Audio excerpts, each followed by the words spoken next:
clinic with his friend Kirk Johnson the day before his death. Schellenberg agreed to pay $30,000 to settle a federal civil case in which authorities allege he wrote Prince's prescriptions out to Johnson to protect the musician's privacy. Schellenberg's attorney says his client denies any such liability, and he did not prescribe opiates to any patient with the intention that they be given to Prince. Because Prince was an intensely private person, he was certainly assisted and enabled by others to obtain some of these medications. Prince's cousin, Charles Smith, says the family is very disappointed no one is being held responsible for his death. Somebody help take the brother out, in my opinion. And you want somebody to pay for that? I want somebody to pay for it, whether you accidentally did it or not.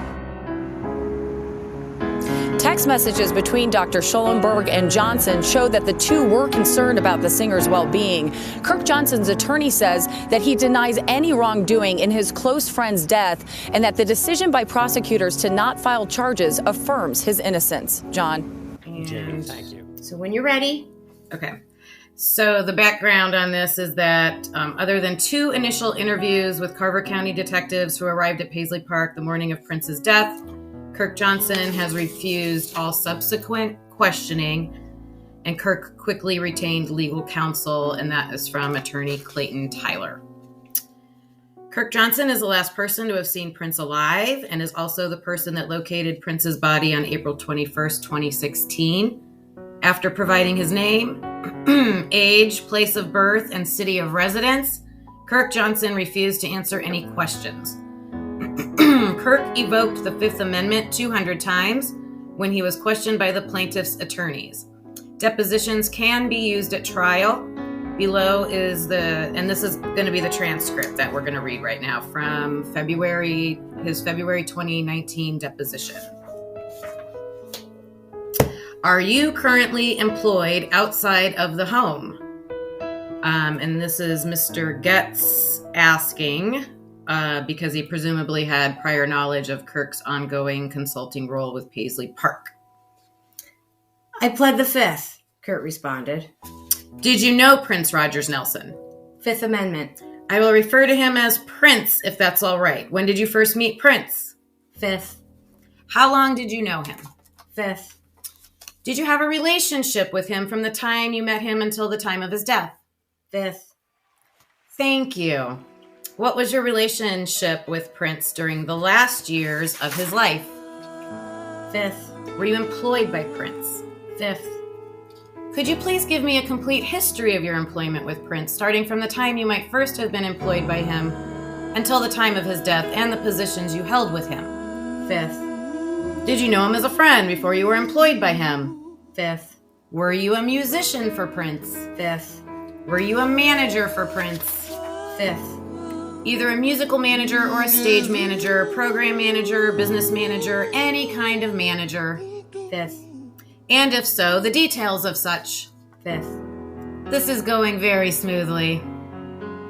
I would love that. Were you a bodyguard for Prince? Fifth. Did you ever reside at Paisley Park? Fifth. If so, when? Fifth. In the last year of his life, how much contact did you have with Prince? Fifth. For what purposes?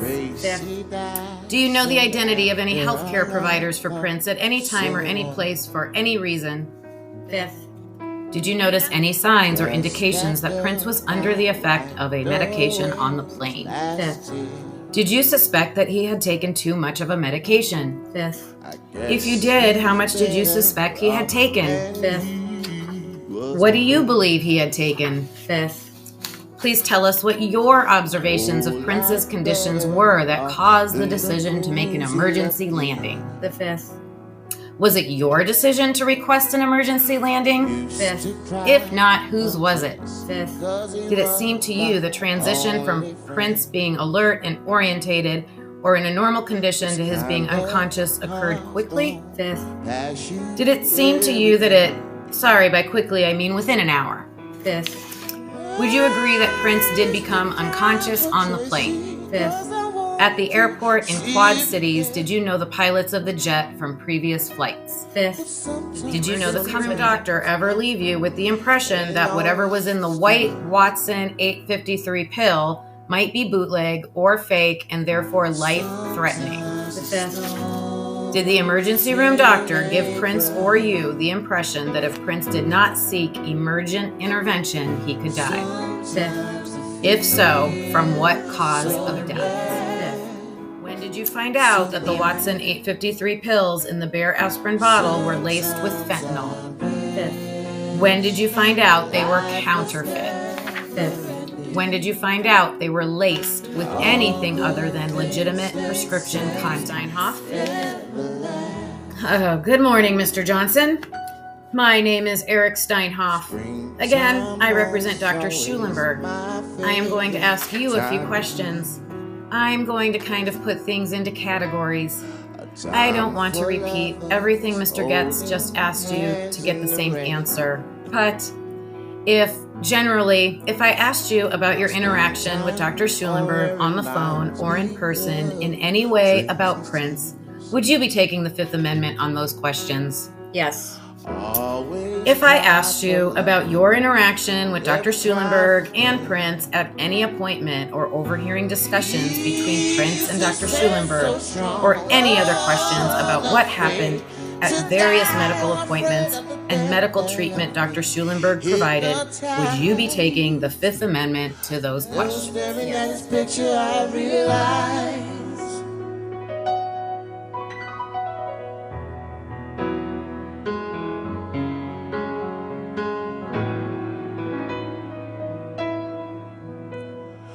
No one could cry the way my Tracy cried. And a word to the young artist. A real friend or mentor is not on your payroll. A real friend and mentor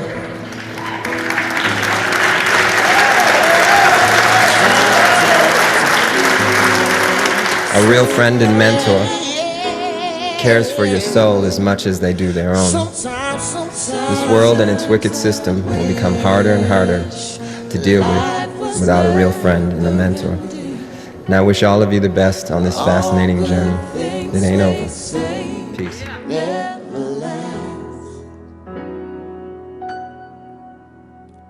I often dream of heaven, and I know that Prince is there.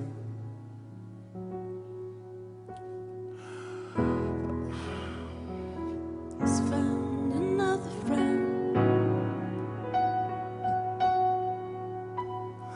Maybe he's found the answer to all the April snow. Maybe Without probable cause and no identified suspect, the Carver County Attorney's Office cannot file any criminal charges involving the death of Prince. The fact that criminal charges are not brought certainly does not mean that some person or persons associated with Prince did not assist or enable Prince in obtaining the counterfeit Vicodin. After all, Prince somehow did come into possession of the pills, and the pills had to come from some source.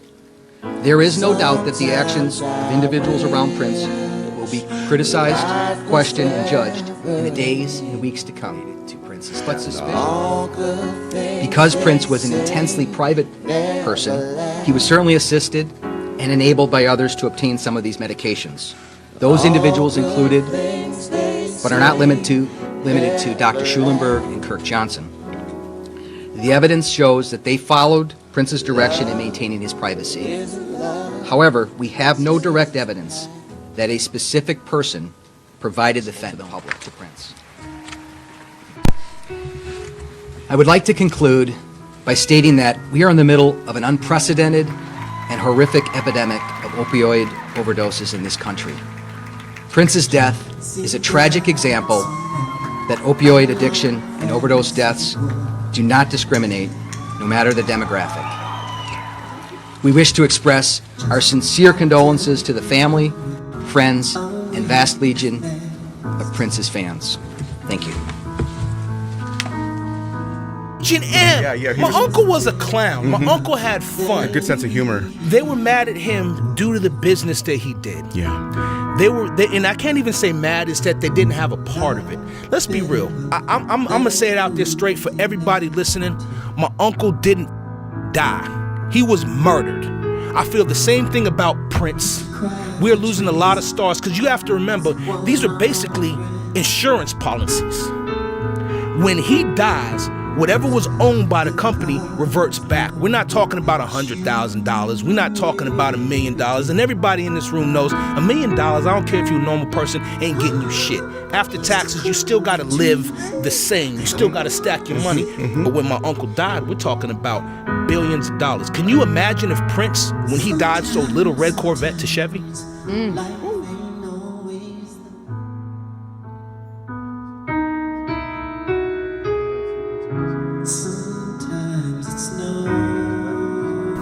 I think that we all, as artists, because we're highly sensitive people, and this machine around us, this so-called music industry, is such a demonic thing. It sacrifices people's lives and their essences, and at the drop of a dime. I mean, how did you feel when you heard that Sony, I think it was back in the UK, had jacked the prices up of Whitney's album? It reminds me within an hour or so of a night. Yeah, that reminds me of the time I had a manager once who said to me, you know, you're worth more money dead than alive. Okay, so I am just, by the grace of God, stand by here, because I could have easily, because of a lot of pressure from the label I was with at the time. I went through a really, really rough time. And it's like, I didn't want to go outside. The fights, like all of that stuff, man. I walk in the office, he'd be standing up in his chair yelling at Mo Austin or whatever he was doing. He just would channel all of that into the music, man, and really talk about, even with Exodus, and like talk about the relationship with the labels and how they look at artists and all of those type of things. All of that went in his music, man, because that's what he was feeling. And he would project all of that out. And so definitely there was a lot of warring going on between him and the label. And he was just gonna let him know, because he told me, he said, I'm not scared of none of these dudes, man. And he told me, if you find me floating in the river, go look for this dude over here. You know, he told me, like, go look for him. I ain't gonna call no names, but he said, go, that's who you look for first. He said, because I'm not scared of none of these cats. And they just like gonna run over me, and they're like, I'm gonna just do whatever they want to do. And there was a rebuttal. This all went on in Billboard magazine for, a month or better. And I was like, wow, this is getting heated up, man. This is getting turned up. Like, who knows what's gonna happen? And I remember Prince saying, like, listen, I don't know what's gonna happen. They might try to send somebody. Somebody needs to know where the vault's at and how to get the key, because, who knows? I mean, I admire you for this, and I know a lot of artists, because we talked earlier a little seriously about this, about how many artists have been screwed over the years because they gave away all the rights to their stuff, and somebody else is making money off, and you don't do that, and I think you paid a price for it, but ultimately you will be the winner in the situation, right? So because now you sell your stuff. We can all share in this properly. 50-50 is a partnership. 90-10 is employment. At a time like this, if I was on medication right now, then one pill could have been swapped out and it would be Michael Jackson and Prince all over again. But because I didn't take the misdiagnosis and I didn't take the medication, I'm able to speak to you guys clear of thought and transparent. We're at a place now in this country where we're going to have to work together and stop looking at each other's affiliation and start taking care of each other. I mean, it's desperate times.